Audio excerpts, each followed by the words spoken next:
nom du Père et du Fils et du Saint-Esprit. Évangile de Jésus-Christ selon saint Luc. En ce temps-là, une discussion survint entre les disciples pour savoir qui parmi eux était le plus grand. Mais Jésus, sachant quelle discussion occupait leur cœur, prit un enfant, le plaça à côté de lui et leur dit : Celui qui accueille en mon nom cet enfant, il m'accueille moi. Et celui qui m'accueille, accueille celui qui m'a envoyé.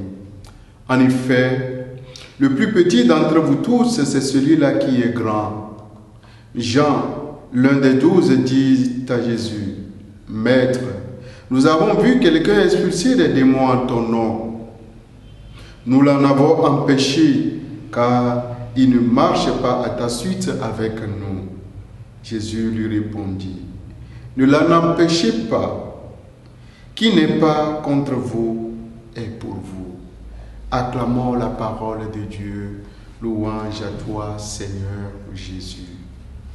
Bien-aimés dans le Seigneur, qui d'entre nous ne veut pas vivre? Qui d'entre nous ne veut pas être quelqu'un? Qui d'entre nous ne veut pas être bien placé et s'entourer de gloire et d'honneur dans la vie? Tous nous voulons vivre. Tous nous voulons être quelqu'un. Tous nous cherchons à devenir grands. Quand je vois les guerres, les querelles, les luttes et les discussions inutiles qui nous enrôlent souvent dans ce monde, dans nos maisons, dans nos communautés et dans nos églises, la question que je me pose souvent est celle de savoir qui sommes-nous en réalité, frères et sœurs. La réponse m'est donnée ce matin pour Jésus. Nous ne sommes que des serviteurs, c'est-à-dire des disciples. Voilà sans doute le plus grand et le plus précieux de notre titre à la suite du Christ. Si nous sommes vraiment conscients de cette noblesse, de quel ardent amour ne devons-nous pas être plus humbles, plus serviables, et être pénétrés pour celui de qui nous tenons ce titre auguste de serviteur.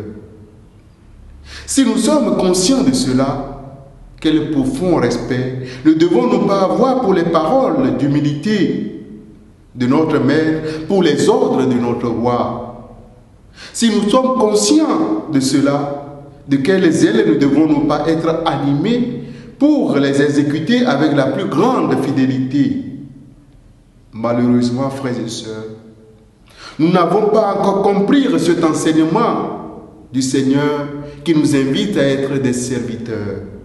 Voilà pourquoi nos pouvoirs, nos responsabilités à nous confier aujourd'hui ne sont que des armes de dominance, d'exclusion et de gloire au lieu d'être des ceintures ou des services, des serviettes de nos frères et sœurs. Bien-aimés dans le Seigneur, disciples de Jésus-Christ, nous devons apprendre à quitter les choses de ce monde, les gloires et les honneurs, le goût de grandeur et l'orgueil. Nous devons penser à Jésus et à Jésus seul, l'unique et l'humble serviteur. N'agissons que pour Jésus, et cela à travers le service de nos frères et sœurs, car un serviteur n'est pas plus grand que son maître. Si nous sommes vraiment conscients de cela, le goût de grandeur ne ferait plus partie de nos menus de chaque jour. Le goût de dominance ne ferait plus partie de notre vie. Donne ta vie à Dieu.